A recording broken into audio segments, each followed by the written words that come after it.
Cerita diawali dengan adegan seorang pria yang menjadi korban pembunuhan oleh seorang wanita misterius. Setelah melakukan aksinya, wanita itu masuk ke dalam sebuah rumah dan membuka undangan pernikahan sambil memperhatikan beberapa foto di dinding ruangan. Di tempat lain, seorang gadis bernama Ivy sedang menonton berita di televisi mengenai maraknya kejahatan di Malaysia. Tak lama kemudian, tunangannya yang bernama Norman datang. Secara tidak sengaja, mereka melihat berita pembunuhan yang baru terjadi. Ternyata, korban pembunuhan itu adalah Amar, teman SMA Norman. Namun, Norman tidak begitu dekat dengan Amar semasa sekolah dulu. Karena hari sudah menjelang siang, Norman pun mengantar Ivy ke kantornya. Diketahui bahwa usia Ivy sedikit lebih tua dari Norman. Ivy adalah pemilik sebuah galeri seni di Kuala Lumpur. Saat tiba di kantor, Ivy menerima undangan pernikahan dari teman kuliahnya yang bernama Lisa. Malam harinya, Ivy mengajak Norman untuk menghadiri pernikahan tersebut.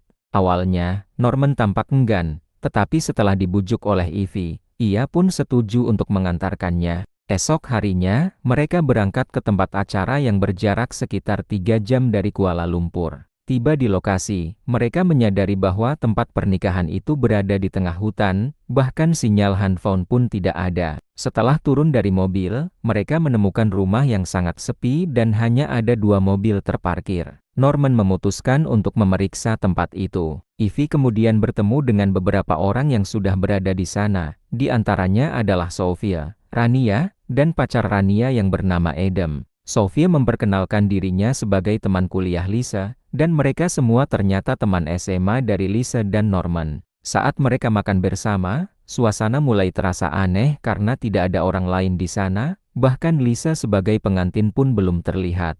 Dari ke-6 orang itu, hanya Ivy dan Vic pacar Sophia yang bukan teman SMA Lisa. Karena merasa aneh, Ivy memutuskan untuk memeriksa lantai atas. Tiba-tiba, Sophia menemukan potongan jari manusia di makanannya. Tak lama kemudian, mereka mendengar jeritan Ivy dari lantai atas. Mereka segera menyusul, dan ternyata Lisa ditemukan sudah tak bernyawa dengan kondisi yang mengerikan, jari-jarinya terpotong. Mereka mencoba menghubungi polisi, namun tak ada sinyal. Di ruangan tersebut, mereka menemukan sebuah foto gadis berhijab dan sebuah undangan yang tergeletak di lantai. Norman mulai curiga bahwa mungkin Lisa bukanlah orang yang mengundang mereka. Saat hendak pergi, mereka menyadari bahwa Sophia menghilang. Vic yang panik mencoba mencarinya. Tak lama hujan turun deras, dan mereka pun akhirnya memutuskan untuk berteduh sambil memindahkan tubuh Lisa. Ivy mulai curiga pada Norman karena dia seolah menyembunyikan sesuatu tentang gadis di foto tersebut.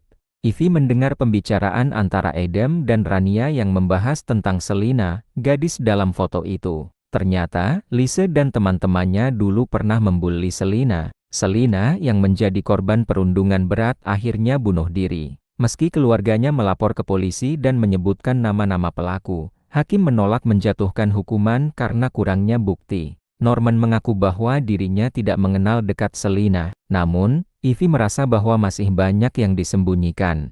Setelah Sophia ditemukan terbunuh, lampu di rumah padam. Norman berniat memeriksa sekring. Di saat yang sama, Ivy mulai mengetahui bahwa Selina sebenarnya dilecehkan secara kejam oleh beberapa teman sekolahnya, termasuk Norman, Adam, dan Amar. Fakta ini akhirnya diungkap oleh Sophia sebelum ia meninggal.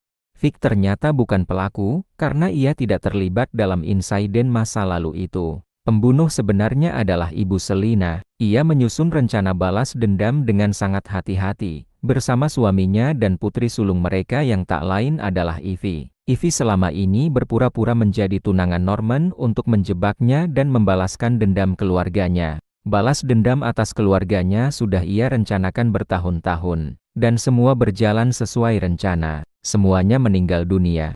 Setelah semuanya terbunuh, keluarga Selina datang ke kantor polisi untuk menyerahkan diri. Film pun berakhir. Dari sini kita belajar agar tidak menggunakan kekuasaan berbuat sewenang-wenang, karena semuanya akan berbalik kepada diri sendiri. Terima kasih sudah menonton. Sampai jumpa di video selanjutnya.